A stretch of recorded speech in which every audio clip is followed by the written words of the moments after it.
ஆக இவர்கள் பல்கலைக்கழக நிதி நல்கை குழு இந்தியா கூட்டாட்சி தத்துவத்தின் அடிப்படையில் அமைந்திருக்கு என்பதை புரிதலே இல்லாததை போல எனக்கு என்ன மிகப்பெரிய கவலை ஏற்படுதுன்னா, எல்லா பல்கலைக்கழகத்திற்கும் தரத்தை பற்றி ஆலோசனை கொடுக்கக்கூடிய அமைப்புன்னு சொல்லிக்கிறீங்க பல்கலைக்கழக நிதி நல்குள்ள. உங்க தரம் எப்படி இருக்குன்னு கேட்டா, அரசமைப்பு சட்டத்தில் பல்கலைக்கழகத்தை உருவாக்கக்கூடிய அதிகாரம் யாருக்கு இருக்குன்னு தெரியாத தரம் தான் பல்கலைக்கழக நிதி நல்கை குழு கூட தரம்.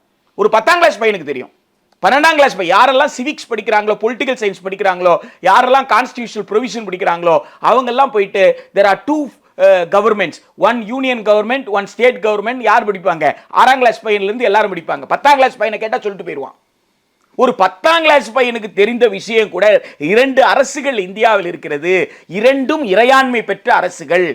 அந்த இறையாண்மை மக்களிடமிருந்து வருது. ஏன்னா இறுதி இறையாண்மை இந்திய அரசமைப்பு சட்டம் மக்களிடம் கொடுத்திருக்கு. டி கிருஷ்ணமாச்சாரி சொல்றாரு அரசியல் சாசன நிர்ணய சபையில் சொல்லும் பொழுது, எனக்கு ரொம்ப மகிழ்ச்சியாக இருக்குது, நாங்க இந்த அரசமைப்பு சட்டத்தின் மூலமாக மக்களை அதிகாரப்படுத்தி இருக்கிறோம்னு சொல்றாரு அவரு டி கிருஷ்ணமாச்சாரி உங்களுக்கு.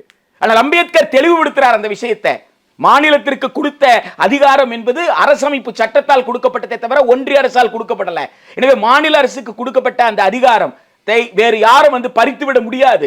இங்கே மாநில அரசும் ஒன்றிய அரசும் சமமானவர்கள் அப்படின்னு சொல்லி, சமமானவர்கள், ஈக்குவல் என்ற வார்த்தையை அவர் பயன்படுத்துறாரு, சமமானவர்கள். எனவே இந்த அதிகார எல்லையை ஒன்றிய அரசு நினைத்தால் தன் இஷ்டத்திற்கு மாற்றிக்கொள்ள முடியாது அப்படின்னு சொல்லி இன்னொரு வார்த்தையும் போடுறாரு. நீதிமன்றங்கள் கூட அதை செய்ய முடியாதுன்றார்.